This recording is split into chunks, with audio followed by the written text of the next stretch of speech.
Hello everyone, मेरा नाम आकाश यादव और आज हम चैप्टर 7 यानी यूनिट 4 का पहला चैप्टर बैलेंस ऑफ पेमेंट की बात करेंगे, बीओपी। ठीक है। आज हम बात करेंगे बैलेंस ऑफ पेमेंट के। इसके बाद लास्ट चैप्टर और है एक चैप्टर 8। ठीक है। उसके बाद हमारा पूरा इकोनॉमिक्स, मैक्रो इकोनॉमिक्स सेमेस्टर 4 का सिलेबस खत्म हो जाएगा। ठीक है, कंप्लीट हो जाएगा। तो आज हम बात करेंगे यूनिट 4 का चैप्टर 7 बैलेंस ऑफ पेमेंट। इसमें क्या क्या टॉपिक्स पढ़ने में, काफी सिंपल सा चैप्टर है ये और पूरा थ्योरेटिकल बेसिस पे है। ठीक है, पूरा थ्योरेटिकल आधार पर है।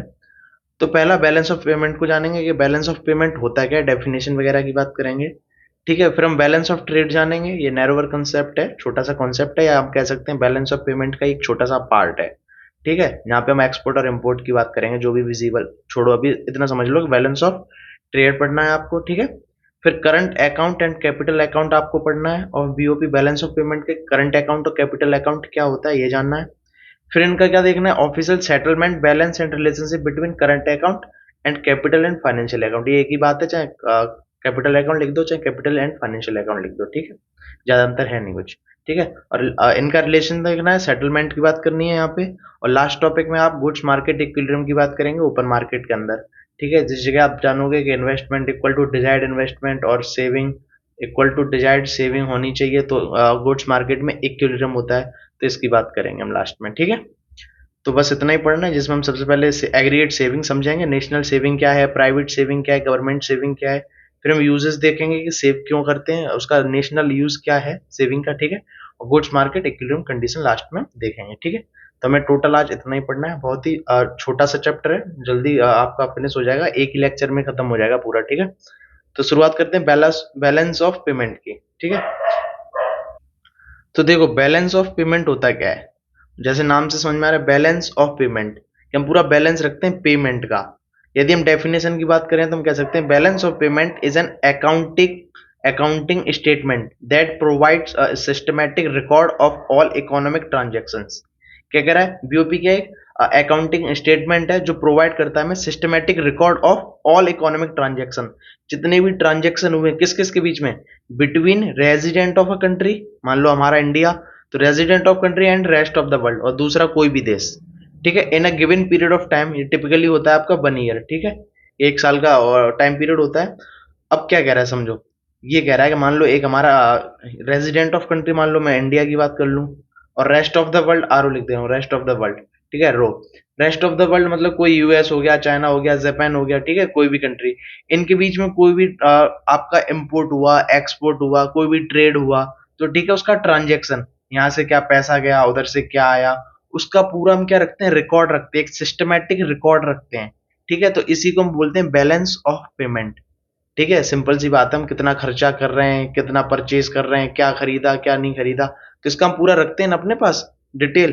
तो वही चीज है, जब हम अपनी कंट्री और दूसरे रेस्ट ऑफ द वर्ल्ड के बीच के सारे ट्रांजेक्शन्स को रिकॉर्ड करके रखते हैं, सिस्टमेटिक रिकॉर्ड रखते हैं, तो उसी को क्या बोलते हैं, उसी स्टेटमेंट को हम बोलते हैं बैलेंस ऑफ पेमेंट। क्या बोलते हैं, बैलेंस ऑफ पेमेंट। तो आई थिंक ये समझ में आ गई होगी। देखो इसमें कुछ चीजें होती हैं जो इंक्लूड नहीं होती हैं।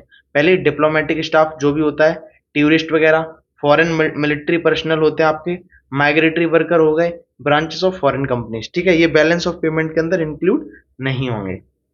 आई बात समझ में। अब देखो आगे समझो। अब हम बात करेंगे main features of balance of payment की, कि फीचर्स क्या है बैलेंस ऑफ पेमेंट में। कुछ मतलब टर्म्स होंगे जिनका यूज करेंगे। तो सबसे पहले मेन फीचर क्या, सिस्टमेटिक रिकॉर्ड, कि जो आपका बैलेंस ऑफ पेमेंट है वो एक सिस्टमेटिक रिकॉर्ड रखता है रिसिप्ट एंड पेमेंट के बीच का जो भी है। एक होता है क्रेडिट, एक होता है डेबिट, तो दोनों, जो भी परचेज कर रहा है कोई चीज, उसके बदले जो पेमेंट कर रहा है, ठीक है, तो दोनों का हम क्या करते हैं, जो रिकॉर्ड रखते हैं उसको हम बोलते हैं सिस्टमेटिक रिकॉर्ड। इसी को हम डबल बुक एंट्री भी बोलते हैं, डबल बुक एंट्री या डबल बुक कीपिंग एंट्री भी बोलते हैं। ठीक है, दोनों तरफ से हम लेखा जोखा रखते हैं, लेने वाला लेन देन दोनों का। ठीक है, मतलब सीधी सी भाषा में बोले तो लेन देन। ठीक है, तो दोनों तरफ से, लेने वाले का और देने वाले का, दोनों का डेटा रखते हैं हम। ठीक है, दोनों तरफ से, कि किसने क्या परचेज किया, किसने क्या सेल किया, तो दोनों तरफ से हम डेटा को रिकॉर्ड रखते हैं, तो उसको बोलते हैं सिस्टमेटिक रिकॉर्ड। ठीक है, फिक्स्ड पीरियड ऑफ टाइम होता है, जैसे टिपिकली 1 ईयर होता है, तो वही कह रहा है फिक्स्ड पीरियड ऑफ टाइम होता है। It is a statement of account for a given period of time, generally 1 year. ठीक है, वही बात है। कॉम्प्रिहेंसिवनेस का मतलब क्या क्या कंपाइल करता है, बैलेंस ऑफ पेमेंट के अंदर क्या क्या आता है। तो देखो बैलेंस ऑफ पेमेंट के अंदर तीन चीजें आती हैं, visible, invisible and capital transfers. समझेंगे जब हम करंट अकाउंट और कैपिटल अकाउंट पढ़ेंगे, तो हम बात करेंगे विजिबल और इनविजिबल आपके करंट अकाउंट है, कैपिटल ट्रांसफर आपका कैपिटल अकाउंट से होगा। ठीक है, मतलब ये सब कंप्रोमाइज करेगा ये तीन चीजें। बैलेंस ऑफ पेमेंट आपको विजिबल जितने भी आइटम है, इनविजिबल जैसे सर्विसेज हो गई आपकी, और कैपिटल ट्रांसफर जैसे हो गए, लोन वगैरह हो गए, ठीक है, इन्वेस्टमेंट हो गई। तो ये तीनों चीजें क्या होंगी आपकी, ये बैलेंस ऑफ पेमेंट के अंदर लिखा जाता है पूरा रिकॉर्ड। ठीक है, डबल एंट्री सिस्टम वही मैंने बता दिया, रिसिप्ट की तरफ से और पेमेंट मतलब क्रेडिट और डेबिट, क्रेडिट और डेबिट दोनों तरफ से हम लेखा जोखा रखते हैं। जैसे सिंपल सी बात है, मान लो आप मिल्क खरीदते हो रोज, ठीक है, तो एक तो वो बंदा अपना दूध या जो भी है वो अपना डेटा लिख रहा है टोटल, कि आज इन्होंने 2 लीटर लिया, आज 3 लीटर लिया, आज के दिन लिया ही नहीं। आप भी अपना डेटा इधर रखोगे, फिर दोनों को मैच करोगे जब पैसे इधर से उधर होंगे, है ना, तो दोनों तरफ से डेटा रखा जा रहा है। तो वही चीज होती है डबल एंट्री सिस्टम। दोनों तरफ से हम एंट्री करते हैं बैलेंस ऑफ पेमेंट में, ताकि इक्वालिटी भी बाद में कोई एरर भी हो तो पता लग जाएगा। क्योंकि दोनों तरफ से जैसे इसका पैसा और इसका पैसा बराबर होगा, मान लो 20 रुपए हुए पर डे के, मतलब पूरे महीने का मान लो, तो हो गया मान लो 5000 रुपीज हो गए, और इधर हो रहे हैं कोई 4000 हो रहे हैं, तो समझ में आ जाएगा कहीं तो गड़बड़ी हुई है, दूधिया ने बढ़ा लिया। ये डेटा को हम फिर चेक करके एरर को भी खत्म कर सकते हैं। ठीक है, तो इसलिए हम क्या करते हैं, डबल एंट्री सिस्टम को रखते हैं बैलेंस ऑफ पेमेंट के अंदर, दोनों तरफ से, रिसिप्ट की तरफ से भी और पेमेंट करता है जो बंदा उसकी तरफ से भी। ठीक है, रिसिप्ट आपको पता है जिसपे डेट टाइम वाइम सब लिखा हुआ होता है, और जो बंदा देता है, यदि आप लैपटॉप खरीदने जा रहे हो तो पूरी रिसिप्ट देता है, और आपने क्या किया है, आपने पेमेंट की है, यूपीआई के थ्रू हो सकता है, कैश हो सकता है, नेट बैंकिंग वगैरह हो सकती है ना। तो इन सब का पूरा डेटा दोनों तरफ से रखा जाता है। ठीक है, आप भी यदि कोई दिक्कत होगी तो आप भी चेक करा सकते हो, आपके पास भी ऑनलाइन ट्रांजेक्शन हिस्ट्री होगी, है ना। तो उसी तरीके से मान लो ये भी होता है बैलेंस्ड सिस्टम। इसी चीज को बैलेंस सिस्टम कह रहे हैं, कि बैलेंस होता है दोनों तरफ से, डेबिट और क्रेडिट साइड दोनों तरफ से क्या होता है, बैलेंस होता है। ठीक है, अब कंपोनेंट्स की बात करते हैं कि बैलेंस ऑफ पेमेंट के कंपोनेंट्स क्या है। ठीक है, या कैटेगराइज क्या है, बैलेंस ऑफ पेमेंट को कैटेगरी क्या है। तो देखो, एक होता है करंट अकाउंट, एक होता है कैपिटल अकाउंट। क्या होता है, एक होता है करंट अकाउंट, एक होता है कैपिटल अकाउंट। करंट अकाउंट में दो चीज आती है, एक विजिबल, एक इनविजिबल। ठीक है, सिंपल सी बात है, आगे हम इनको फर्दर क्या कहते हैं डिस्कस करेंगे। अभी सिर्फ सुन लो इतना कि करंट अकाउंट क्या है, विजिबल और इनविजिबल आइटम्स होते हैं। विजिबल में आपके गुड्स आ जाएंगे, जितने भी फिजिकल गुड्स हैं जो हमें देख रहे हैं। ठीक है, कोई भी मान लो वीट हो गया, या कोई रॉ मटेरियल हो गया, ठीक है, राइस हो गया, तो ये क्या आपके गुड्स हो गए। इनविजिबल में सर्विसेज आ जाएंगे। अब सर्विस आपको दिख तो नहीं रही है, शिपमेंट वगैरह हो गया, ठीक है, तो ये सब सर्विसेज में चला जाएगा आपका, कि यहाँ से शिपमेंट करते हैं, दूसरी जगह सामान जाता है, तो जो शिप है उसका शिपमेंट। ठीक है, तो ऐसी कई चीजें होगी। ट्रांसफर पेमेंट हो गई, ट्रांसफर पेमेंट या इसी को यूनिलेटरल पेमेंट भी बोलते हैं। ट्रांसफर पेमेंट मैं पहले ही बता चुका हूँ क्या होता है, फिर से बता दे रहा हूँ। ट्रांसफर पेमेंट बेटा वो होती है जिसके रिटर्न में हमें कुछ नहीं देना होता, कि आपकी मम्मी प्यार से आपको 50 रुपए पर डे पॉकेट मनी दे रही है, तो इसके बदले आप मम्मी को कुछ दे तो रहे नहीं हो। ऐसे ही फॉरेन से कोई आपका मतलब बेटा है, भाई है, कोई जॉब कर रहा है या अर्न कर रहा है, वो आपको पैसे यहाँ सेंड कर रहा है, तो ये क्या है, ट्रांसफर पेमेंट है। ठीक है, इसके बदले आप उसको कुछ दे नहीं रहे हो, कोई गुड्स या सर्विसेज प्रोवाइड नहीं करा रहे हो आप, तो उनको हम बोलते हैं यूनिलेटरल या फिर ट्रांसफर पेमेंट बोलते हैं। ठीक है, एक होता है कैपिटल अकाउंट। ठीक है, क्या होता है, कैपिटल अकाउंट। कैपिटल अकाउंट क्या होता है, जैसे प्राइवेट कैपिटल हो गया, ऑफिशियल कैपिटल, इनको हम आगे भी डिस्कस करेंगे, क्योंकि ये थोड़ा ज्यादा चलेगा समय तक, इसलिए हम थोड़ा बीच में आगे बैलेंस ऑफ ट्रेड को खत्म कर देंगे, छोटा सा कॉन्सेप्ट है, उसका बाद फिर हम इसी बात पे डिस्कस करेंगे। इसीलिए देखो मैंने ए के ऊपर ये स्टार बनाया है, बी के ऊपर सी इधर भी। ठीक है, तो इनकी बात करेंगे। बेसिकली हम कैपिटल अकाउंट को तीन भागों में तोड़ देते हैं कभी कभी। एक होता है इन्वेस्टमेंट, एक होता है लोन, और एक होता है बैंकिंग कैपिटल। ठीक है, लेकिन हमने यहाँ बुक में ऐसे लिखा है, आपकी रीडिंग्स वगैरह में सेस्टे रीडिंग्स में तो ऐसे लिख दिया। इन्वेस्टमेंट देखो, इन्वेस्टमेंट आपकी प्राइवेट पार्टी भी कर सकती है इन्वेस्टमेंट। ठीक है, आपकी ऑफिशियल या मतलब गवर्नमेंट पार्टी भी कर सकती है आपकी इन्वेस्टमेंट किसी और देश पर। ठीक है, लोन आपकी प्राइवेट पार्टी, मान लो अंबानी साहब लोन ले रहे हैं, ठीक है, तो प्राइवेट पार्टी भी लोन ले सकती है दूसरे देश से, या ऑफिशियल आपकी गवर्नमेंट है वो लोन ले सकती है आईएमएफ, इंटरनेशनल मॉनेटरी पॉलिसी वगैरह, या वो फंड से। ठीक है, कहीं से भी। ठीक है, बैंकिंग कैपिटल में हम बात करते हैं टोटल असेट्स की, जो क्या कहते हैं मनी असेट्स हैं, मतलब बैंक की, कि मान लो हम अपना इंडिया का एसबीआई यूएस में खोल रहे हैं, यूएस अपना कोई बैंक लेके आ रही है, इंडिया के अंदर खोल रही है। ठीक है, तो ये बैंकिंग कैपिटल के अंदर होता है। ठीक है, तो बेसिकली इन्हीं में तीनों में डिवाइड कर देते हैं, बस कोई नहीं, हम प्राइवेट कैपिटल, ऑफिशियल, बैंकिंग, इस तरीके से भी आगे फर्दर डिस्कस करेंगे। तो अभी नहीं समझ में आया हो तो कोई बात नहीं, अभी डिस्कस करेंगे, आ जाएगा। ठीक है, पहले हम देख लेते हैं बैलेंस ऑफ ट्रेड। जैसे कि नाम से समझ में आ रहा है, यहाँ कह रहा है ट्रेड, तो यहाँ सिर्फ एक्सपोर्ट और इम्पोर्ट की बात होगी, वो भी विजिबल आइटम्स पे। तो क्या लिख रहा है, इट शोज विजिबल ट्रेड, जो हम देख सकें, जो भी आइटम है उनको हम फिजिकली टच कर सकें, ठीक है। तो visible trade transaction with the rest of the world during a year, ठीक है। बैलेंस ऑफ ट्रेड आपको क्या डेटा देता है, ये आपको देता है visible trade transaction with the rest of the world during a year. It refers to the value of import and export, ये सिर्फ इम्पोर्ट और एक्सपोर्ट की बात करता है, और ये सिर्फ गुड्स के अंदर होता है। तो मतलब हम कह सकते हैं ये एक तरीके से एक छोटा सा पार्ट है इसी का, बैलेंस ऑफ पेमेंट का भी, ठीक है। तो ये फेवरेबल क्या बोलते हैं, फेवरेबल बैलेंस ऑफ ट्रेड, मतलब फेवरेबल बैलेंस ऑफ ट्रेड क्या होता है, मान लो यदि आपका एक्सपोर्ट ज्यादा है, आप किसी देश में एक्सपोर्ट ज्यादा कर रहे हो, क्या बोलते हैं, निर्यात और आयात, हाँ वही जो भी है, एक्सपोर्ट ज्यादा कर रहे हो, इम्पोर्ट कम है, ठीक है। आप बाहर ज्यादा अपना सामान भेज रहे हो और अपने देश में कम लेके आ रहे हो, तो क्या है आपका ये फेवरेबल बैलेंस ऑफ ट्रेड है, क्योंकि एक्सपोर्ट ज्यादा है। तो एक्सपोर्ट माइनस इंपोर्ट आपका पॉजिटिव होगा, जीरो से ज्यादा वैल्यू होगी। अब अनफेवरेबल बैलेंस ऑफ ट्रेड हो सकता है जब एक्सपोर्ट कम होगा आपका और आपका इंपोर्ट ज्यादा होगा, ठीक है। तो ये अनफेवरेबल हो जाएगा, ठीक है। समझ जाना, इतना ही लिख दिया मैंने, ठीक है। ये एक नैरोवर कॉन्सेप्ट है as compare to balance of payment, हम कह सकते हैं छोटा सा इसी का पार्ट है बैलेंस ऑफ पेमेंट का, ठीक है। तो वही लिखा है, एक छोटा सा कॉन्सेप्ट है compare to balance of payment, balance of payment सबकी बात करता है, ठीक है। अब इनमें थोड़े टाइप्स ऑफ बोट देख लेते हैं, मतलब बैलेंस ऑफ ट्रेड के कुछ टाइप्स हैं, जैसे हमने दो बताई दिए, फेवरेबल और अनफेवरेबल। तो फेवरेबल में क्या था, export minus import is positive, इसका मतलब है एक्सपोर्ट की वैल्यू ज्यादा है, तो एक्सपोर्ट ज्यादा है तो वो फेवरेबल हो गया, क्योंकि हमारा नेट एक्सपोर्ट पॉजिटिव आएगा, ठीक है। अनफेवरेबल बोट क्या होता है, जब इंपोर्ट ज्यादा हो, ठीक है, तो इसका मतलब क्या, इंपोर्ट ज्यादा हो, सीधा लिख दिया, तो मतलब नेगेटिव वैल्यू आएगी नेट एक्सपोर्ट की, तो ये अनफेवरेबल बैलेंस ऑफ ट्रेड होगा। ये सब हम पढ़ चुके हैं पिछले सेमेस्टर में भी, और कई बार ये सुन, नेट एक्सपोर्ट कंजप्शन वगैरह पढ़ा था, एग्रीगेट एक्सपेंडिचर पढ़ा था, सब पढ़ चुका है। तो इसमें आपको पता है फेवरेबल अनफेवरेबल क्या कह रहा हूँ मैं, इम्पोर्ट और एक्सपोर्ट की बात कर रहा हूँ, ठीक है। तो ये आपको पता होगा इम्पोर्ट और एक्सपोर्ट क्या होता है।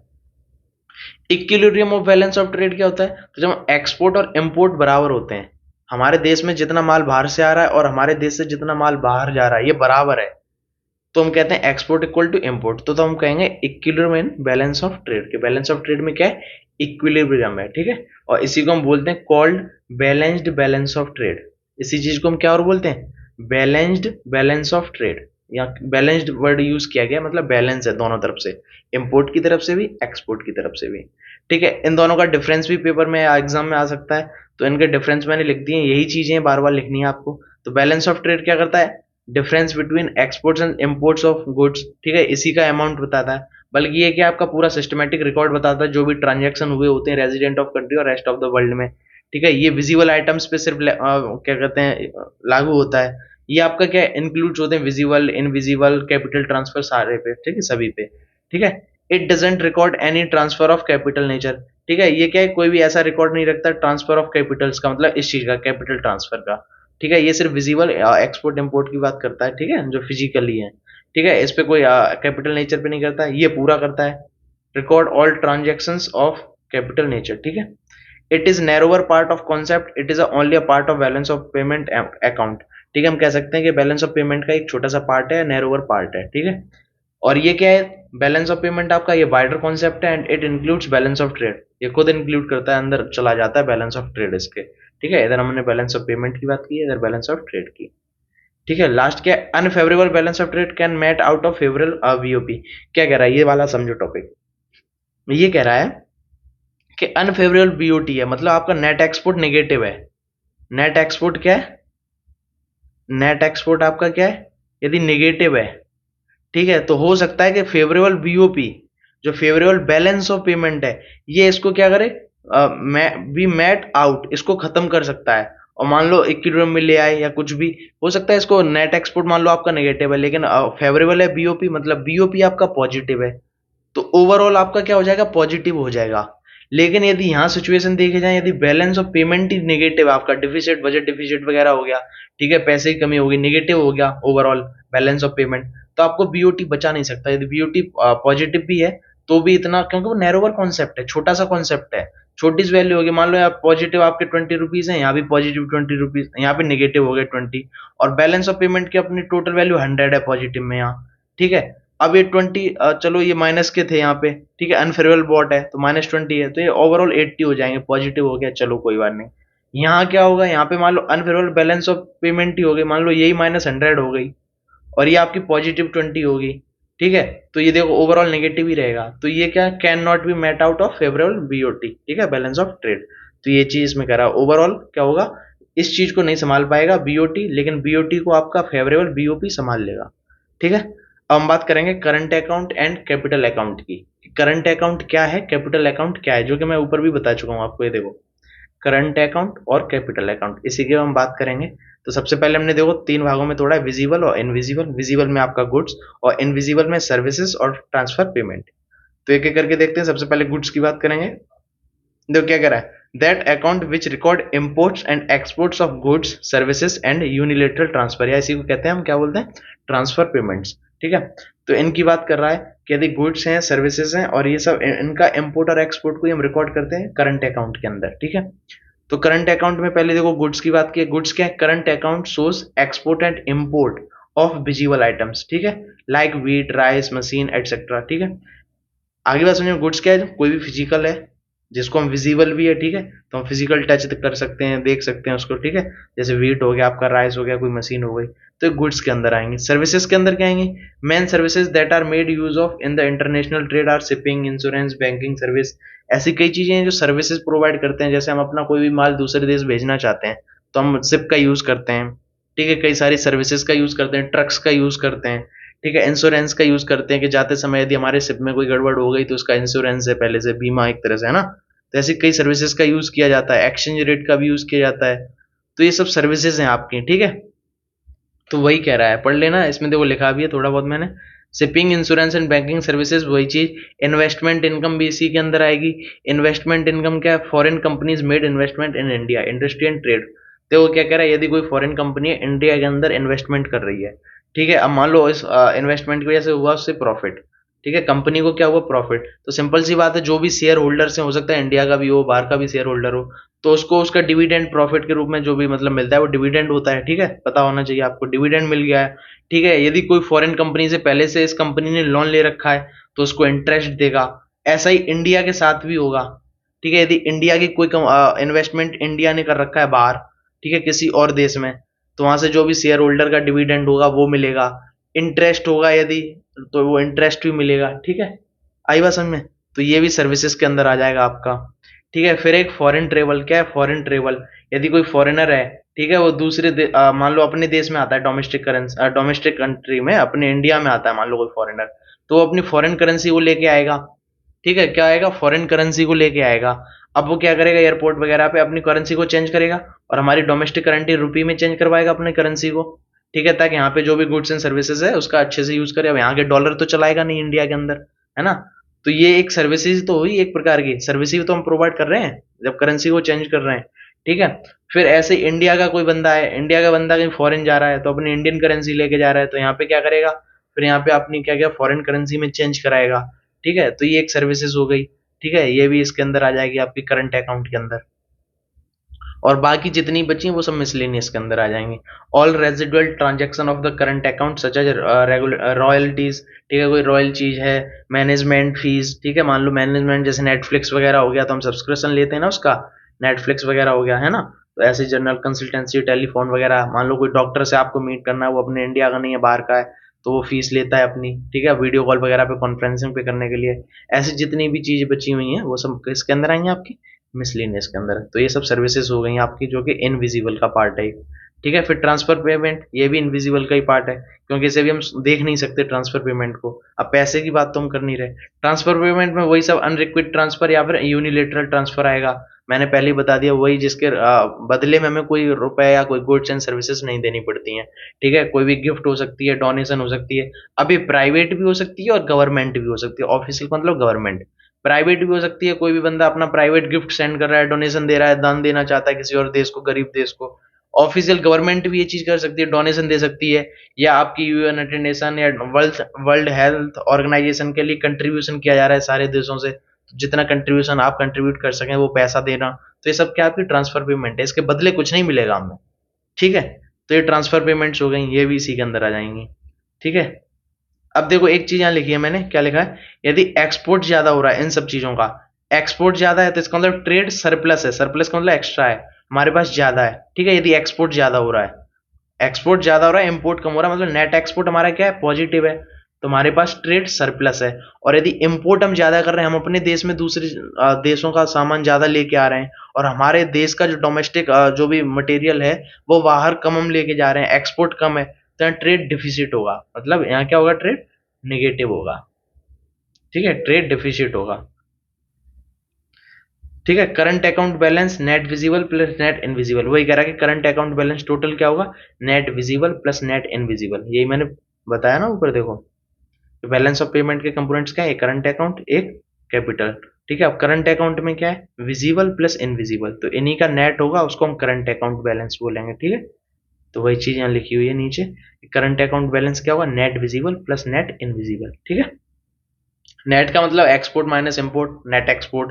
ठीक है, उसी को हम नेट विजिबल कहेंगे। अब हम बात करेंगे कैपिटल अकाउंट की, किसकी, कैपिटल अकाउंट की। बहुत ही सिंपल सा टॉपिक है कैपिटल अकाउंट। ठीक है, तो कैपिटल अकाउंट में एक तो इस तरीके से हमने कहा बता सकते हैं, लोन, इन्वेस्टमेंट और लास्ट बैंकिंग कैपिटल। यदि आपको ये सही लगे समझने में तो ऐसे करके आ जाना एग्जाम में, ये सिंपल है। लेकिन आपको बहुत ज्यादा लिखना है तो मैं अभी बताऊंगा, वैसे लिख देना। तो लोन क्या है, लोन आपकी कोई प्राइवेट कंपनी भी ले सकती है फॉरेन कंट्री से, या फॉरेन कंपनी की किसी प्राइवेट कंपनी से भी ले सकती है। ठीक है, मान लो अंबानी जी आपके जियो वाले भाई साहब ले रहे हैं, ठीक है, तो प्राइवेट भी हो सकता है, आपका गवर्नमेंट का भी हो सकता है, गवर्नमेंट आईएमएफ से ले रही है, इंटरनेशनल मॉनेटरी फंड वगैरह से। ठीक है, इन्वेस्टमेंट भी हो सकती है, इन्वेस्टमेंट हम किसी और देश में कर रहे हैं, प्राइवेट भी कर सकता है कोई बंदा, गवर्नमेंट वाला भी इन्वेस्टमेंट कर सकता है, या हम अपने देश में करवा सकते हैं दूसरे देश से, तो ये इन्वेस्टमेंट हो गई आपकी। ठीक है, बैंकिंग कैपिटल, बैंक वगैरह अपनी एसबीआई को दूसरे जगह दूसरे देश में होती है ना, पुट करते हैं अपनी अपनी बैंक वगैरह। ठीक है, तो वो सीन है। तो ऐसे हम कैपिटल अकाउंट को बता सकते हैं इन तीन चीजों में डिवाइड करके, या फिर आप ऐसे ऑफिशियल प्राइवेट इन अकाउंट में करके बता सकते हो। ठीक है, तो देखो ये अपनी बुक में सस्ते रीडिंग में दिया है इस तरीके से, तो वो मैं बता रहा हूँ। प्राइवेट कैपिटल, प्राइवेट कैपिटल क्या है, प्राइवेट कोई भी बंदा इंडिविजुअल चला रहा हो। ठीक है, तो residents capital transaction are included. देखो अब ये शॉर्ट रन हो सकता है, लॉन्ग रन हो सकता है। शॉर्ट रन में कोई शॉर्ट टर्म में लोन ले रहा है कोई प्राइवेट बंदा, ठीक है, कोई भी इंडिविजुअल, जैसे मैंने अंबानी का एग्जांपल दिया, तो वो किसी और देश से लोन ले रहे हैं। ठीक है, वहां से शॉर्ट टर्म के लिए, और शॉर्ट टर्म के लिए मतलब एक ईयर या एक साल से कम में जो लोन का रीपेमेंट हो जाए पूरा। ठीक है, तो उसे शॉर्ट टर्म बोलते हैं। लॉन्ग रन में इन्वेस्टमेंट बंदा कर सकता है कोई, ठीक है, या फिर शेयर ले सकता है, रियल एस्टेट का काम कर सकता है, बॉन्ड का काम कर सकता है, मतलब बॉन्ड वगैरह खरीदना बेचना। ठीक है, और लॉन्ग टर्म लोन भी ले सकता है। तो प्राइवेट कैपिटल में कोई भी प्राइवेट इंडिविजुअल कर सकता है। बैंकिंग कैपिटल क्या है, तो बैंकिंग कैपिटल में वो फाइनेंशियल असेट की बात की है। ठीक है, कोई बैंक बैंक अपनी लगा रहा है, फाइनेंशियल असेट की, लाइबिलिटीज की बात की है कि यदि हमने लोन ले लिया। ठीक है, बैंकिंग कैपिटल ये इसमें लिखा होगा। Government and the central bank receipt and repurchase of IMF. मान लो आपने कुछ सिक्योरिटीज वगैरह दे रखी थी गवर्नमेंट को, ठीक है, अपनी, अब वो रीपर्चेज कर रहे हो आप आईएमएफ से, जब आपने लोन लिया था तब। ठीक है, अब सिक्योरिटीज को वापस करने के लिए आप क्या, रीपर्चेज फ्रॉम आईएमएफ, जो भी रिसीट वगैरह थी, सिक्योरिटीज थी। ठीक है, ऑफिशियल कैपिटल क्या है, ऑफिशियल कैपिटल को मैंने तीन भागों में तोड़ दिया। ऑफिशियल कैपिटल में एक लोन हो गया। ठीक है, इसमें क्या, it includes credit granted by foreign government and international institution. Loan क्या है, हमारी कोई गवर्नमेंट है, ठीक है, यहाँ पे सेंट्रल गवर्नमेंट हो सकती है, स्टेट गवर्नमेंट हो सकती है, किसी और इंटरनेशनल इंस्टीट्यूशन से हम क्या कर रहे हैं, लोन ले रहे हैं। ठीक है, credit granted by foreign government. ठीक है, किसी फॉरेन गवर्नमेंट से हम क्या कर रहे हैं, सेंट्रल या फिर हमारी स्टेट गवर्नमेंट लोन वगैरह ले रही है। ठीक है, तो ये इसके अंदर आ जाएगा ऑफिशियल कैपिटल के अंदर। ठीक है, और ये लिखा है अमोर्टाइजेशन ऑफ कैपिटल, क्या कह रहा है, it means purchase and resale of securities sold to foreigners. ठीक है, जो भी फॉरेनर्स को हमने अपनी सिक्योरिटीज दे रखी थी, वो हम क्या करते हैं, फिर से परचेज करते हैं। ठीक है, और एंड रीसेल ऑफ सिक्योरिटीज, या फिर से हम रीसेल करते हैं। ठीक है, तो ये भी चीज के अंदर आ जाएगी। मिसलिनियस एरर्स एंड ओमिशंस, अब देखो इन सब में करने के समय क्या होता है, कैपिटल अकाउंट या करंट अकाउंट में कुछ ना कुछ एरर्स होते हैं। ठीक है, तो उनकी बात की है। एरर्स कब हो सकते हैं, दीज इंडिकेट्स अंडर स्टेटमेंट, मतलब कि जितना लेखा जाओगा, जितना पैसा होना चाहिए, ठीक है, उससे कम हो रहा है, या ओवर स्टेटमेंट हो रहा है, कि पैसा होना चाहिए 500,000 दिखा रहा है, तो ओवर स्टेटमेंट या अंडर स्टेटमेंट हो सकता है of receipt and payment. At times data में भी इनकम्प्लीट, कभी हो सकता है कि डेटा कंप्लीट ही ना हो, पूरा एक्यूरेट ना हो, तो ऐसे को हम एरर कह देते हैं। ठीक है, अकाउंट के अंदर यानी बैलेंस ऑफ पेमेंट के अंदर एरर्स बोल देते हैं। या सिर्फ वन साइड ऑफ ट्रांजेक्शन में स्केप। ठीक है, मतलब आपने रिसिट की तरफ से तो लिखा है, लेकिन पेमेंट की तरफ से कोई भी हमारे पास डेटा नहीं है, कोई रिकॉर्ड नहीं है, एक साइड से स्केप रिकॉर्डिंग, तो हम उसे ओमिशंस बोलते हैं। ठीक है, तो ये सब क्या आपका कैपिटल अकाउंट होता है। यदि ऑफिशियल कैपिटल वगैरह, लोन वगैरह की बात हो गई, इन्वेस्टमेंट की बात हो गई, बैंकिंग कैपिटल की बात हो गई, ये सब आपका कैपिटल अकाउंट के अंदर आएगा। और यदि visible invisible transfer payments in सब की बात होगी, सर्विसेज की, गुड्स की, तो ये आपके क्या आएंगे, करंट अकाउंट के अंदर आएंगे। तो आई होप आपको करंट अकाउंट और कैपिटल अकाउंट समझ में आ गया होगा क्या होता है। यदि आ गया तो बोलो आगे बढ़ें, और यदि कोई चीज समझ में नहीं है तो क्या बोलते हैं, कमेंट बॉक्स में डाल दियो प्लीज, ठीक है, वरना टेलीग्राम पे मैं बता देना, ठीक है। अब दो टॉपिक और आपके रह गए, अब हम बात करते हैं, ये हो गया ना। अच्छा ये और रह गया एक, sorry sorry sorry, gold and foreign capital.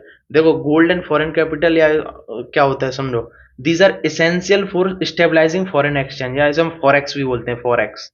आपने वर्ड कई बार सुना होगा, फॉरेक्स कम हो गया कहीं, अभी जब श्रीलंका के अंदर ये क्राइसिस आई थी तब कहा था फॉरेक्स नहीं है, पाकिस्तान के अंदर ये सीन हुआ कि फॉरेक्स रिजर्व इनका बहुत कम हो गया, 6 मिलियन से भी कम हो गया, है ना, ऐसी बातें आपने सुनी थी।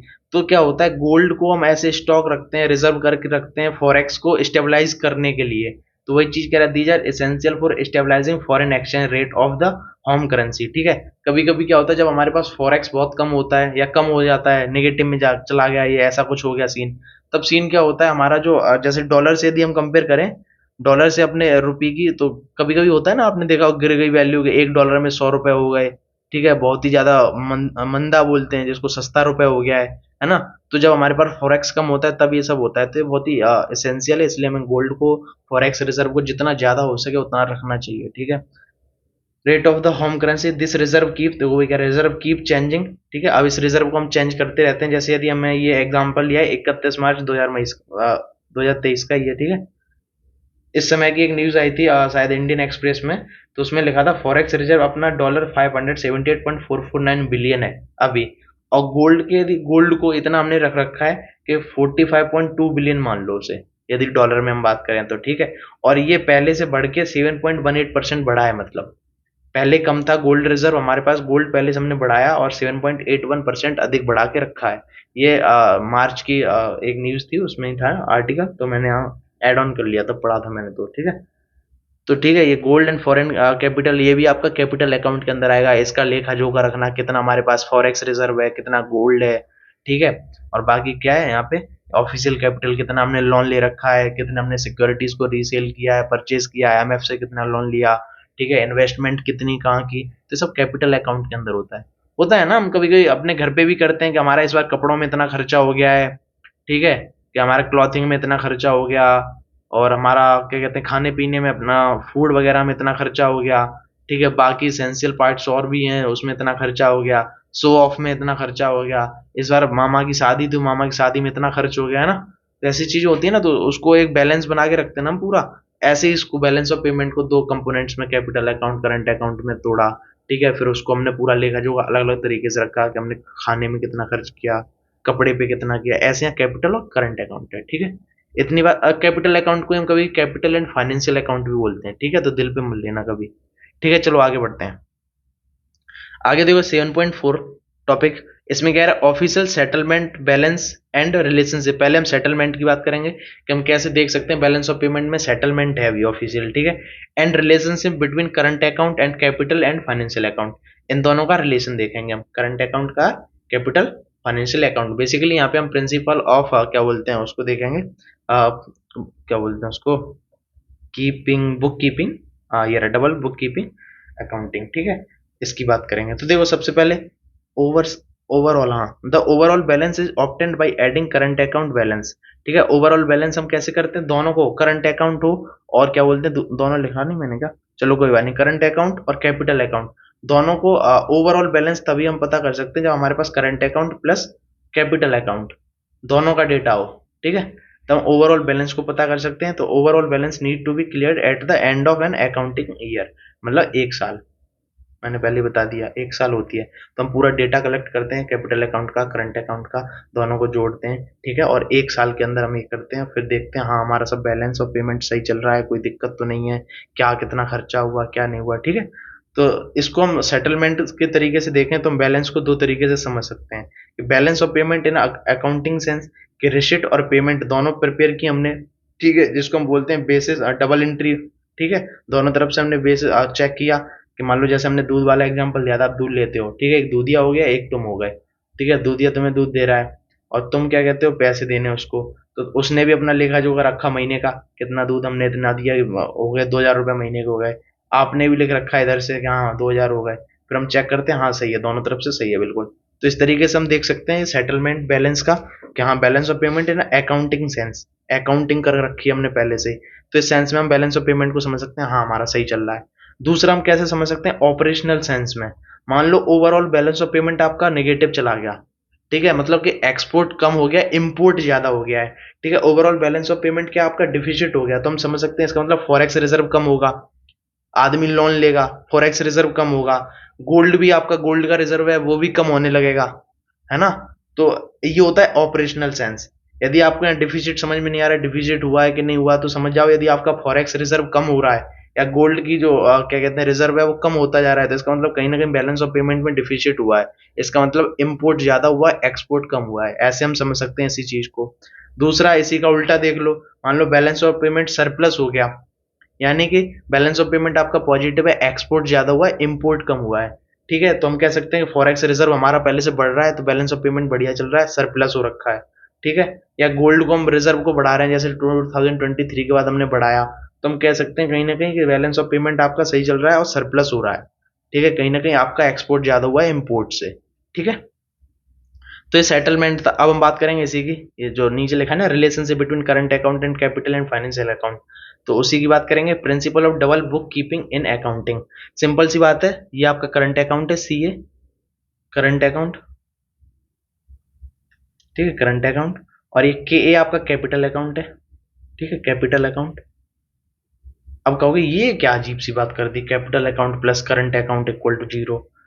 देखो डबल बुक कीपिंग अकाउंटिंग समझो, ध्यान से सुनो, ये इक्वल टू जीरो क्यों दिखा रहा है, मैंने कुछ नहीं लिखा है इसमें, सिर्फ बताऊंगा, आराम से सुनना और समझना क्यों होता है। तो सुनो, एक एग्जांपल से समझाते हैं, एक एग्जांपल लेते हैं और सुनो। मान लो करंट अकाउंट में आपका हुआ डिफिसिट, मतलब ओवरऑल बैलेंस ऑफ पेमेंट मान लो चाहे क्या हुआ, उसमें डिफिसिट हुआ, मतलब आपका एक्सपोर्ट कम हुआ, इंपोर्ट ज्यादा हो गया, इंपोर्ट एन, एन आपका ज्यादा है, एक्सपोर्ट कम हो गया, तो यहाँ निगेटिव हो गया, ठीक है। तो आपका ये क्या हुआ, निगेटिव हो गया, करंट अकाउंट क्या हुआ आपका, निगेटिव हो गया, करंट अकाउंट में आपका नेट एक्सपोर्ट ज्यादा नहीं रहा, निगेटिव हो गया है। सुनना मेरी बात, करंट अकाउंट की बात कर रहा हूँ अभी मैं, ठीक है, किसकी बात कर रहा हूँ, करंट अकाउंट की। तो करंट अकाउंट में क्या हुआ है, ओवरऑल निगेटिव वैल्यू आई है, डिफिसिट हो गया करंट अकाउंट के अंदर अभी, ठीक है, इंपोर्ट ज्यादा हो गया और एक्सपोर्ट कम हुआ है, तो अब यहाँ वैल्यू क्या हो गई, निगेटिव हो गई।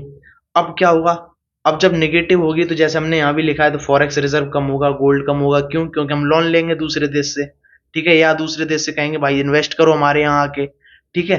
तो वही चीज यहाँ पे हमने बात की, इन्वेस्टमेंट लोन लेना, उसकी हमने बात यहाँ की। अब यहाँ पे मान लो 10,000 का घाटा हो गया हमारा, तो हम क्या करेंगे, 10,000 का हमने लोन लिया दूसरे देश से या आईएमएफ वगैरह से कि 10,000 रुपये हमें दे दो, ठीक है, कि हमने 10,000 रुपये यहाँ से ले लिए, तो करंट अकाउंट में जो घाटा हुआ आपका, प्लस यहाँ से लोन ले लिया आपने 10,000 का, तो इक्वल टू क्या हो जाएगा, जीरो ही हो जाएगा ना। तो वही चीज कह रहा है principal of double book keeping in accounting, ठीक है, यही कह रहा है कि current account plus capital account क्या होना चाहिए, जीरो होना चाहिए। यदि इसमें डिफिसिट होता है तो अब देखो, अब उल्टा समझ लो, इसी को अब दूसरी तरीके से देख लो। मान लो, समझ में आ जानी चाहिए, नहीं आए तो कमेंट कर देना, फिर से एक बार समझा दूं। अब मान लो करंट अकाउंट हमारा पॉजिटिव है, मतलब हमारा एक्सपोर्ट जो है वो ज्यादा है और आपका इंपोर्ट क्या है, कम है, ठीक है, एक्सपोर्ट क्या है, ज्यादा हुआ है, तो यहाँ पॉजिटिव वैल्यू हो गई। अब जब हमारी यहाँ पॉजिटिव वैल्यू हो गई, मान लो पॉजिटिव में हमारा एक्स्ट्रा सरप्लस 10,000 का ही रहा, ठीक है, 10,000 का हमारा एक्स्ट्रा सरप्लस रहा, तो अब करंट अकाउंट में क्या होगा, हम दूसरे को लोन दे देंगे या दूसरी जगह हम इन्वेस्ट कर देंगे, फिर इंटरेस्ट रेट हमें मिलता रहेगा, ठीक है, इन्वेस्ट कर देंगे तो हम अपना पैसा दूसरे देश में लगा देंगे, 10,000 हमारे पास एक्स्ट्रा है, सेविंग में रखा हुआ है, चलो यूज कर लो, ठीक है, तो हम क्या करेंगे, उस 10,000 को हम कहीं और लगा देंगे, तो 10,000 कम हो जाएगा ना, तो ये फिर से क्या हो जाएगा, वही सीन जीरो हो जाएगा। तो वही चीज कह रहा है प्रिंसिपल और double book keeping and accounting, ठीक है, तो यही कहते हैं कि इसी को, अब देखो ये सीधा यदि आप डेटा लिखते कि इतना ये हुआ, इतना ये हुआ, तो इसको कंफ्यूजन होता है थोड़ा, इसको सब्ट्रैक्ट ऐड करना दिक्कत कर देता है, इसलिए यहाँ की हम वैल्यू ऐड करते हैं, इनके रुपीज में, मनी में हम ऐड करते हैं, ठीक है, पहले हम मनी में नहीं करते थे तो दिक्कत होती थी, पहले हम सीधा डेटा लिखते थे कि ठीक है हमने ये चीज खरीदी, वो चीज खरीदी, नाम लिखते थे उनके, कि मान लो सिप्स में से हमने पेट्रोल इतनी ली, डीजल इतनी ली, ऐसे लिखते थे, फिर हमने इसको मनी में लिखा इसी चीज की सिचुएशन को संभालने के लिए, और इसीलिए इसको हम बोलते हैं स्टैटिस्टिकल डिस्क्रिपेंसी, ठीक है, क्या बोलते हैं, स्टैटिस्टिकल डिस्क्रिपेंसी, ठीक है, जो भी है। तो ये बोलते हैं जब हम मनी की वैल्यू लिखते हैं, यहाँ पे पहले हम वैल्यू नहीं लिखते थे, ठीक है, तो एक दिक्कत होती थी थोड़ी निकालने में डेटा, तो फिर हम मनी की वैल्यू लिखने लगे, इसीलिए उसको एक नया नाम दे दिया बस कि स्टैटिस्टिकल डिस्क्रिपेंसी, ठीक है। तो इतनी सी बात समझ में आई, प्रिंसिपल ऑफ, बहुत ही आसान शब्दों में समझा दिया और मैंने कुछ लिखा नहीं है, लेकिन तुम लिख के आना ये दोनों एग्जांपल जो मैंने बताए। मान लो करंट अकाउंट पॉजिटिव है, निगेटिव हो गया, सरप्लस हो गया, डिफिसिट हो गया करंट अकाउंट में, तो कैपिटल अकाउंट कैसे रिएक्ट करेगा। तो आप ये पूरा पेज भर के आ सकते हो अच्छे से एग्जाम्पल लिख के, वैसे बीए में भरने होते हैं पेज, ठीक है। चलो आगे बढ़ते हैं, गुड्स मार्केट इक्विलिब्रियम में। पहले ये बताओ यहाँ तक क्लियर है आपका 7.4 तक? यदि क्लियर है तो ये लास्ट टॉपिक है, ज़्यादा 10-15 मिनट लगेंगे, ये भी मैं उड़ा ही दूंगा, मतलब आराम से होगा, आपको समझ में आएगा, ऐसी कोई दिक्कत नहीं है, ठीक है। तो चलो बढ़ते हैं आगे, यदि समझ में आ गया तो ठीक है, वरना कौन सा ही ऐसे बता दोगे, लाइव तो है नहीं, ठीक है। तो goods market equilibrium and open market, हम बात करेंगे गुड्स मार्केट इक्विलिब्रियम की। तो गुड्स मार्केट इक्विलिब्रियम की पहले तो एक सिचुएशन होती है कि आपका इन्वेस्टमेंट डिजायर्ड इन्वेस्टमेंट के इक्वल होना चाहिए, मतलब एक्चुअल इन्वेस्टमेंट आपका डिजायर्ड इन्वेस्टमेंट के इक्वल होना चाहिए, और सेविंग आपकी डिजायर्ड सेविंग के इक्वल होनी चाहिए। लेकिन ये अभी रहने दो, इसको बाद में ले जाएंगे, ये कंडीशन होती है आपकी, ठीक है, गुड्स मार्केट इक्विलिब्रियम की। अभी हम बात करेंगे पहले सेविंग की, तो ठीक है, इस सबसे पहले ये फॉर्मूला बताओ, आपको पता है, पहले पढ़ के आए एग्रीगेट एक्सपेंडिचर थर्ड सेमेस्टर में, ठीक है, पढ़ के आए Y equal to C plus I G plus net export, ठीक है, consumption plus investment plus government expenditure plus net export, export minus import, ठीक है, ये पढ़ के आए हो, और बाई क्या आपका आउटपुट।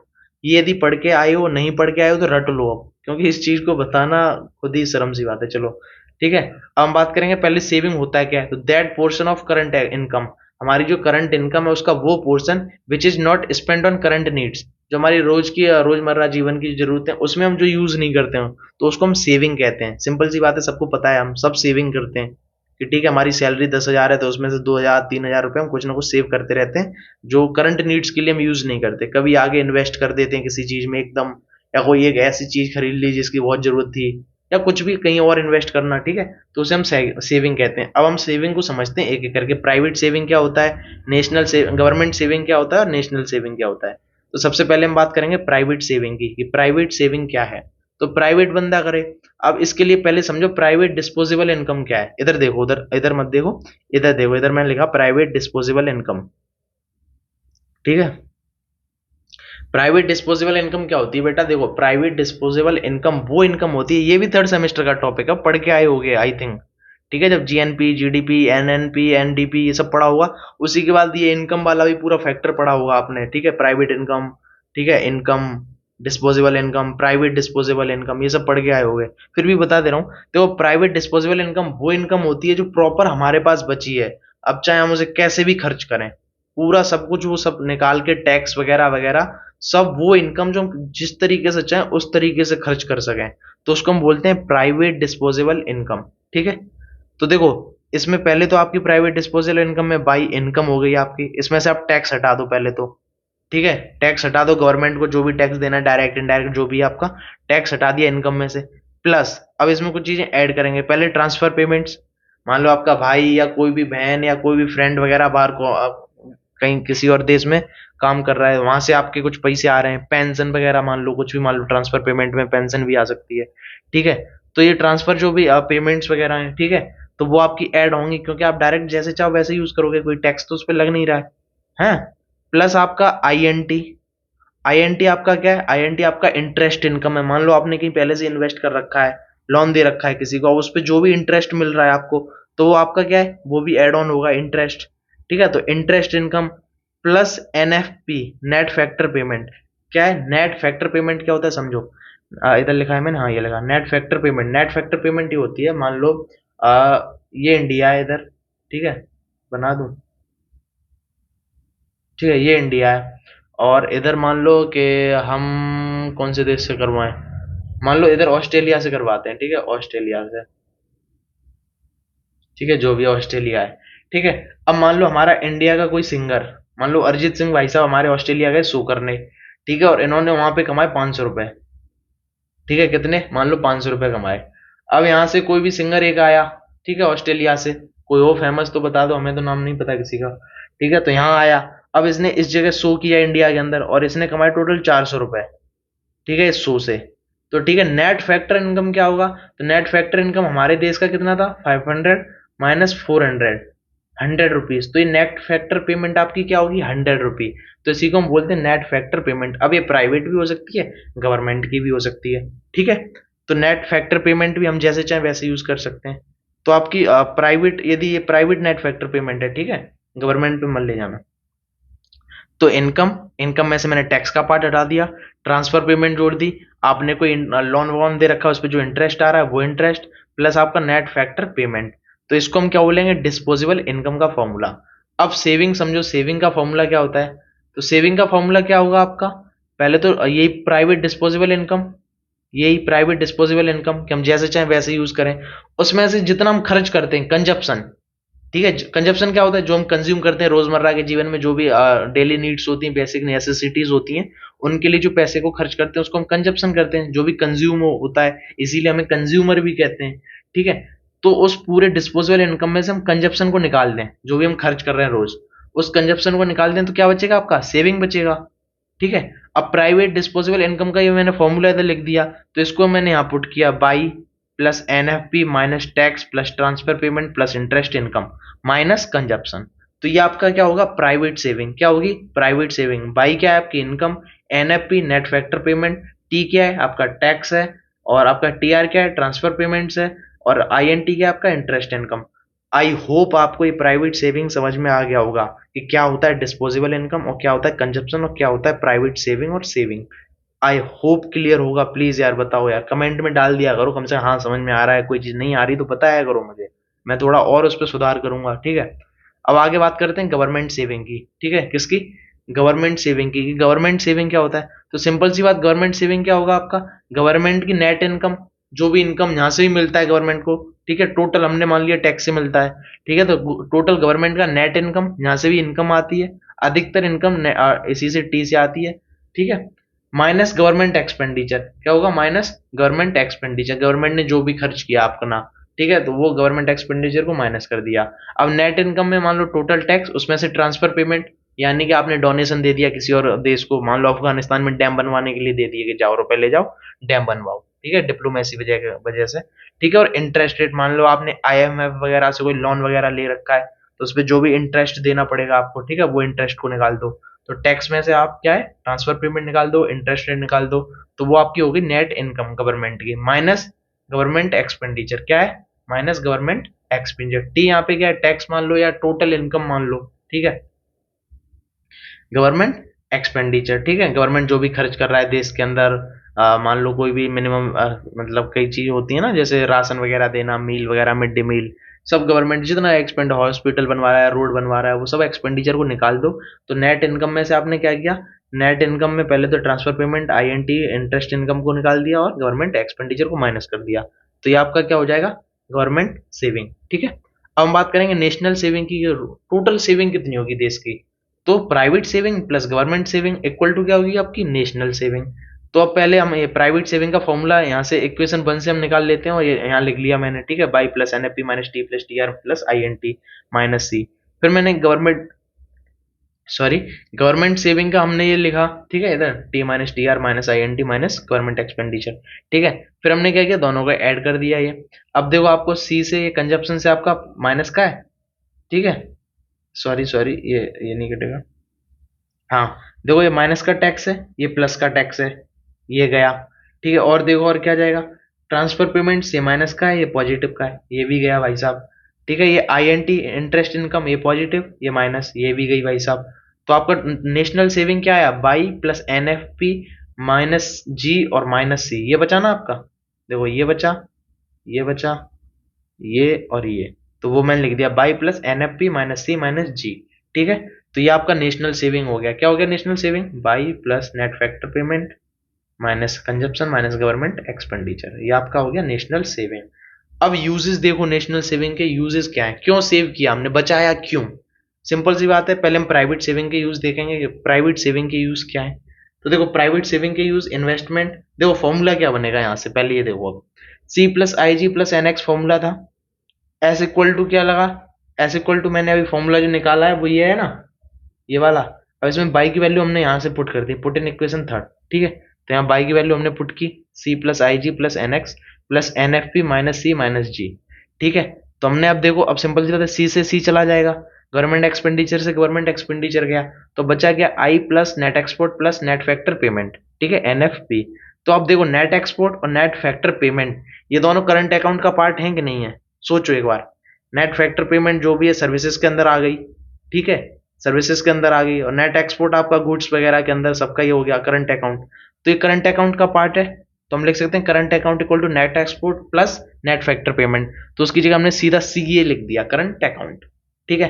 तो इसका मतलब क्या है, सेविंग जो है आपकी, सेविंग प्राइवेट सेविंग नहीं है, ये नेशनल सेविंग है अभी आपकी, ठीक है। इसके इक्वल टू क्या हो गया, आई प्लस सी ए, ठीक है। अब देखो यहाँ पे हम नेशनल सेविंग का यूज देख लेते हैं क्या होगा। तो देखो एक इन्वेस्टमेंट, एक करंट अकाउंट, इन दोनों में यदि हम इंक्रीजमेंट करेंगे तो हमारी सेविंग और बढ़ेगी। या हम क्या कर सकते हैं यहाँ पे, सेविंग इक्वल टू, देखो सिंपल सी बात है, सेविंग इक्वल टू क्या हुआ, आई प्लस सी है ना। अब यदि हम इन्वेस्टमेंट बढ़ाते हैं, ठीक है, क्या करते हैं, इन्वेस्टमेंट बढ़ाते हैं, तो हमारा सेविंग बढ़ेगा, सिंपल सी बात है। तो आप क्या करोगे, आप सीधी कह सकते हो, आई ऐसे लिख सकते हो, to raise the country's stock of capital by investing. Invest करके आप क्या कर सकते हो, कंट्री का स्टॉक बढ़ा सकते हो, ठीक है। आप क्या कर सकते हो, मान लो इन्वेस्टमेंट आपने कई और जगह कर दिया, उससे जो पैसा आ रहा है तो उससे और ज्यादा सेविंग बढ़ेगी। तो सेविंग का आपका ये यूज है, इन्वेस्टमेंट और बढ़ा दो आप, ठीक है। दूसरा करंट अकाउंट का यूज कर लो, करंट अकाउंट है जो आपका, ठीक है, सर्विसेज प्रोवाइड कर दो, या फिर आप क्या करो, लोन वगैरह दे दो फॉरेनर को, ठीक है। तो ये यूज है सेविंग्स के, सेविंग, अरे सिंपल सी बात है, फॉर्मूला भूल जाओ, सेविंग की आपने, ठीक है, सेविंग की, आपके पास बच गया पैसा, ठीक है। अब पैसा बचाया, अब पैसा क्या है, सेविंग से आप क्या फायदा उठा सकते हो, आपने वो पैसा कहीं इन्वेस्ट कर दिया, सीधी सी बात, इन्वेस्ट किया तो उससे रिटर्न में मिलेगा ना, सिंपल सी बात है। तो और ज्यादा सेविंग बढ़ेगी, ठीक है, और ज्यादा आप इन्वेस्ट करोगे, ठीक है। दूसरी चीज सीए, बस ये फॉर्मूला से दो चीजें आ रही हैं तो वो मैंने लिखी है। अब करंट अकाउंट का मतलब क्या है, करंट अकाउंट जो भी सर्विसेज थी, गुड्स प्रोवाइड वगैरह जो भी था, अब क्या करो, आप दूसरे देश को क्या कर दो, आप लोन वगैरह दे दो, ठीक है, या किसी फॉरेनर को लैंड कर दो, ठीक है, ये सब आप कर सकते हो, ठीक है। तो ये सब सेविंग के अंदर आ जाएगा, ये यूजेस हैं सेविंग के, इन्वेस्टमेंट वगैरह करना, लोन वगैरह देना, ये सेविंग से आप करके एक्स्ट्रा प्रॉफिट उठा सकते हो, ठीक है। अब प्राइवेट की बात करेंगे, यूजेस क्या है प्राइवेट सेविंग के, तो पहले प्राइवेट सेविंग का फॉर्मूला निकालेंगे। तो देखो एस इक्वल टू क्या था, private saving plus government saving, ठीक है। तो प्राइवेट सेविंग इक्वल टू क्या हो जाएगा, सिंपल सी बात है, S minus S G, government saving, ठीक है। तो एस पी इक्वल टू क्या हो जाएगा आपका, अब क्या कहते हैं, एस की जगह हम ये फॉर्मूला पुट कर सकते हैं, ये ऊपर जो मैंने लिखा है यहाँ पे, अरे शिट, ठीक है, ये जो फॉर्मूला लिखा है ये हम पुट कर सकते हैं एस की जगह, तो I plus C A minus S G, government saving, ठीक है। अब देखो प्राइवेट सेविंग का फायदा क्या है, प्राइवेट सेविंग से आप क्या कर सकते हो, पहला तो इन्वेस्टमेंट कर सकते हो, दूसरा यहाँ पे माइनस एस जी लिखा है, मतलब गवर्नमेंट की सेविंग माइनस है, तो आप गवर्नमेंट को लोन दे सकते हो, गवर्नमेंट को पैसा दे सकते हो, बाद में अपना कमा सकते हो गवर्नमेंट को लोन वगैरह दे के, ठीक है। ये हो गया एक यूज आपका प्राइवेट सेविंग का, प्राइवेट कोई बंदा आया उसके पास बहुत पैसा है तो गवर्नमेंट को लोन दे सकता है, ठीक है। तीसरा सीए करंट अकाउंट, ठीक है, करंट अकाउंट में कोई सर्विसेज गुड्स वगैरह, आईएमएफ को लोन वगैरह देना, ये सब आपका करंट अकाउंट में चला जाएगा, ठीक है। तो प्राइवेट सेविंग का भी फायदा है, किसी भी बंदे को आप लोन दे दो, ठीक है, या गवर्नमेंट को ही दे दो, ये सब चीजें हो गई, ठीक है। तो ये हो गया आपका यूजेस ऑफ प्राइवेट सेविंग, ठीक है। सिंपल सी बात है यार, सेविंग का मतलब पैसा बचा हुआ है, उसे आप कहीं इन्वेस्ट कर दो, किसी को लोन दे दो, वहां से पैसा वापस लेते रहो, इंटरेस्ट बढ़ाते रहो अपना, ठीक है, किराया वो डेप्ट दे दो, कर्जा, है ना। तो ये सब सेविंग के यूज हैं। अब बात करते हैं गुड्स मार्केट इक्विलिब्रियम कंडीशन की।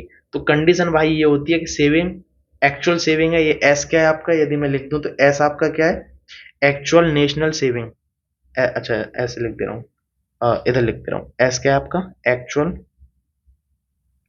नेशनल सेविंग, और एस के ऊपर ये जो डी है ये क्या आपका, डिजायर्ड, डिजायर्ड नेशनल सेविंग, ठीक है। ऐसे ही ये आई क्या है आपका, तो आई आपका क्या, एक्चुअल इन्वेस्टमेंट,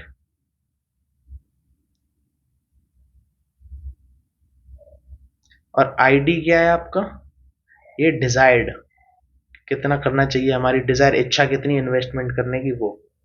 तो सिंपल सी बात ये कह रहा है वो भाई साहब कि इस जगह क्या होना चाहिए, एस एस डी के इक्वल होना चाहिए, मतलब कि आपका एक्चुअल नेशनल सेविंग आपका डिजायर्ड नेशनल सेविंग के इक्वल होना चाहिए, और आपका आई एक्चुअल इन्वेस्टमेंट डिजायर्ड इन्वेस्टमेंट के इक्वल होना चाहिए, तो हमारा गुड्स मार्केट इक्विलिब्रियम आएगा। ठीक है, आई बैलेंस ऑफ पेमेंट के अंदर इक्विलिब्रियम कब आएगा, जब एस एच डी के इक्वल हो और आई आई डी के इक्वल हो, एस एच डी के इक्वल हो। तो सिंपल सी बात है, इसी इक्वेशन को जब हम इक्वल करेंगे सीधा, कोई नहीं है, कोई डेरिवेशन नहीं है। ठीक है, आप डेरिवेशन समझो, यहाँ इक्विलिब्रियम बताना है आपको सीधा। तो बस सीधी सी बात है, एस की जगह हम एच डी रखेंगे, आई की जगह आई डी करेंगे और सी ए का है ही सी ए। ठीक है, तो यही आपका क्या हो जाएगा, इक्विलिब्रियम पॉइंट हो जाएगा। मतलब यदि इसी को हम दिखाना चाहें, यदि क्या कहते हैं, एक ग्राफ में, बुक में था नहीं तो मैंने बनाया नहीं शायद, तो ये आपका इन्वेस्टमेंट का होता है आईडी, और ये आपका काय का है, सेविंग का, डिजायर्ड सेविंग, और ये आपकी क्या है, डिजायर्ड इन्वेस्टमेंट। ये जाके आपका इधर आर रेट ऑफ इंटरेस्ट, ये आउटपुट। ठीक है, तो ऐसे आप कर्व भी बना के आ सकते हो, पूछी जाए तो। ठीक है, तो ये आपका क्या हो जाएगा, ये आपका गुड्स मार्केट इक्विलिब्रियम हो जाएगा। ओ ईश्वर, हो गया। चलो अच्छा, एक चीज और रहेगी, एब्जॉर्प्शन। ठीक है, अब एक चीज और है, एब्जॉर्प्शन हल्की सी है, लिखो या ना लिखो, कभी कोई एग्जाम में पूछ लेता है, तो बस ऐसे ही सीधी सी बात है। इसी को हम नेट एक्सपोर्ट की फॉर्म में लिखना चाहते हैं, क्योंकि हम कैपिटल अकाउंट, करंट अकाउंट या बैलेंस ऑफ पेमेंट पढ़ रहे हैं, तो हम नेट एक्सपोर्ट की फॉर्म में लिखना चाहते हैं, सिंपल सी बात है। तो इसी फॉर्मूले को देखो, ये बाई इक्वल टू होता है सी प्लस आई plus G plus N X. ठीक है, अब हम क्या करें, डिजाइड की बात की, डिजाइड सेविंग होगी तो डिजाइड कंजप्शन भी करना पड़ेगा। सेविंग इक्वल टू क्या होता है, डिस्पोजेबल इनकम माइनस कंजप्शन। तो कंजप्शन हमें जब डिजाइड सेविंग चाहिए तो डिजाइड कंजप्शन भी होगा। तो ठीक है, हम यहाँ पे लिखेंगे सी की जगह सी डी, आई की जगह आई डी। ठीक है, तो ये बाई की जगह मैंने लिख दिया। अब नेट एक्सपोर्ट इक्वल टू क्या होगा, देखो ये बाई की वैल्यू थी, अभी नेट एक्सपोर्ट को मैं इधर ले, अच्छा पूरे लिख देता हूँ। चलो देखो, बाई इक्वल टू क्या हो जाएगा, C D plus I D plus G plus net export. Net export का मतलब है एक्सपोर्ट माइनस इम्पोर्ट। ठीक है, ध्यान रखना, एक्सपोर्ट माइनस इम्पोर्ट, है एन नहीं है बीच में। ठीक है, इम्पोर्ट। अब नेट एक्सपोर्ट निकालना है, तो नेट एक्सपोर्ट को हम इधर लाए, बाई को उधर भेज दिया, तो Y minus C D plus I D plus G plus N X. ठीक है, ऐसे लिख सकते हैं, कोई दिक्कत, कोई दिक्कत। एन एक्स को इधर भेजा, ये माइनस का होगा, ये तो प्लस का होगा, सॉरी। ठीक है, अब मान लो माइनस माइनस का दोनों तरफ हम मल्टीप्लाई करा दें, इसमें भी पूरे माइनस का करा दें, तो ठीक है, क्या होगा, एन एक्स, अरे सही सही लिख दे रहा हूँ पूरा यार, बार बार क्या करूंगा, कैलकुलेशन आपको लगेगी बहुत बड़ी कर दी मैंने। ठीक है, तो देखो, बाई इक्वल टू ये लिखा, एन एक्स को हम इधर ही रखते हैं, इस तीन चीजों को इधर लेके आते हैं, तो Y minus C D minus I D minus government expenditure equal to N X, ऐसे लिख सकते हैं। इसी को हम ऐसे लिखते हैं, N X equal to Y, minus को इन तीनों में से ले लें कॉमन, तो C D minus plus sorry I D plus government expenditure, ऐसे लिख सकते हैं। Net export equal to Y minus, वो वाला ब्रैकेट लगा दो, plus I D plus government expenditure, ऐसे लिख सकते हैं। ये बोलो, ऐसे लिख सकते हैं। अब देखो सिंपल सी बात, नेट एक्सपोर्ट कब ज्यादा होगा, जब बाई की वैल्यू ज्यादा होगी, तभी तो नेट एक्सपोर्ट पॉजिटिव होगा। यदि इसकी वैल्यू ज्यादा हो गई तो नेट एक्सपोर्ट नेगेटिव हो जाएगा। तो वही चीज यहाँ पे इन्होंने इसी चीज को यहाँ लिखा है, बुक में भी लिखा हुआ है, इसलिए मैंने लिख दिया है। ठीक है, क्योंकि कोई चीज आपको ऐसी ना लगे जो छूटे। मैंने हर एक चीज कवर कराई है, जो भी आपकी सजेस्टेड रीडिंग्स में दी है या जो भी आपके सिलेबस में दी है, कुछ भी नहीं छोड़ा है, 1% भी नहीं छोड़ा है। जो भी आपकी सजेस्टेड रीडिंग में बुक में दिया है, प्रॉपर बताया है मैंने सब कुछ, कोई ये ना कह पाए कि कुछ पढ़ाया नहीं है। ठीक है, बाकी फिर राम भरोसे क्या एग्जाम में आता है, पिछले सेमेस्टर की तरह ना हो बस। ठीक है, अब नेट एक्सपोर्ट देखो, नेट एक्सपोर्ट क्या हो गया, बाई माइनस ये हो गया। अब देखो सिंपल सी बात है, यदि कह रहा है कि नेट एक्सपोर्ट को हमें पॉजिटिव चाहिए, तो कब पॉजिटिव होगा, जब बाई की वैल्यू इन, ये जो पूरा टर्म है, इस पूरे टर्म को हम एब्जॉर्प्शन भी कहते हैं, एब्जॉर्प्शन। ठीक है, एब्जॉर्प्शन भी कहते हैं इस पूरे टर्म को, जहाँ पे हम desired consumption plus desired investment plus government expenditure. ठीक है, तो जब ये बाई ज्यादा होगा तब आपका नेट एक्सपोर्ट पॉजिटिव होगा, और ये नेट एक्सपोर्ट नेगेटिव कब होगा, जब बाई की वैल्यू कम हो जाएगी, ये ज्यादा हो जाएगी, C D plus I D plus G. Simple सी बात है, मान लो इसकी वैल्यू 10 है और बाई की वैल्यू आपकी 20 है। ठीक है, तो 20 ज्यादा है, बाई की वैल्यू ज्यादा है, तो नेट एक्सपोर्ट में 20 माइनस 10, 10, तो ये पॉजिटिव हो जाएगी कि नहीं। अब मान लो 20 इसकी वैल्यू है एब्जॉर्प्शन की, और बाई की आपकी 10 है, तो 10 माइनस 20 माइनस 10 हो जाएगा, है ना। तो नेट एक्सपोर्ट आपका -10 नेगेटिव हो गया। ठीक है, तो वही चीज कह रहा है बस। तो इतना ही था आपके सिलेबस में जो मैंने बता दिया। इसी चीज को, यदि बाई पॉजिटिव है, नेट एक्सपोर्ट पॉजिटिव आएगा, तो हम इसको बोलेंगे करंट अकाउंट सरप्लस, और जब नेगेटिव आएगा तो हम इसको बोलेंगे करंट अकाउंट डिफिसिट। ठीक है, इतनी सी बात थी, आपका पूरा कंप्लीट हो गया है, क्लियर हो गया है, कोई भी चीज नहीं रही है इस चैप्टर में। इस चैप्टर में आपका टोटल हो गया है कंप्लीट। अब आपका लास्ट चैप्टर बनता है एक्सचेंज रेट वाला, ठीक है। कोशिश करूंगा उसे भी कराने की, जब ये भी करा दिया तो वो भी करा ही दूंगा, अभी वैसे भी 2 दिन हैं एग्जाम में, ठीक है। तो एक्सचेंज रेट वाला जो चैप्टर है वो भी मैं कंप्लीट करा दूंगा। तब तक के लिए आप ये टेलीग्राम ज्वाइन कर लो, ठीक है। वहाँ अपडेट मैं देता ही रहता हूँ, क्या लेक्चर अपलोड करूंगा कि नहीं करूंगा, कितने टाइम पे करूंगा, ठीक है। बाकी यहाँ पे आपको नोट्स मिलते रहेंगे सारे, ठीक है। जो भी नोट्स हैं पीवाईक्यूज वगैरह अभी नहीं, अगले 4 सेमेस्टर के बाद 5th सेमेस्टर 6th सेमेस्टर, ठीक है। बाकी जो भी है रिलेटेड करंट इशूज वगैरह भी कोशिश करूंगा आगे बनाने की। तो आप जुड़े रहें, बहुत बहुत धन्यवाद आपका, क्या आप यहाँ तक हमको झेलते रहे, ठीक है। धन्यवाद, मिलते हैं अगली वीडियो में, तब तक के लिए all the very best, bye.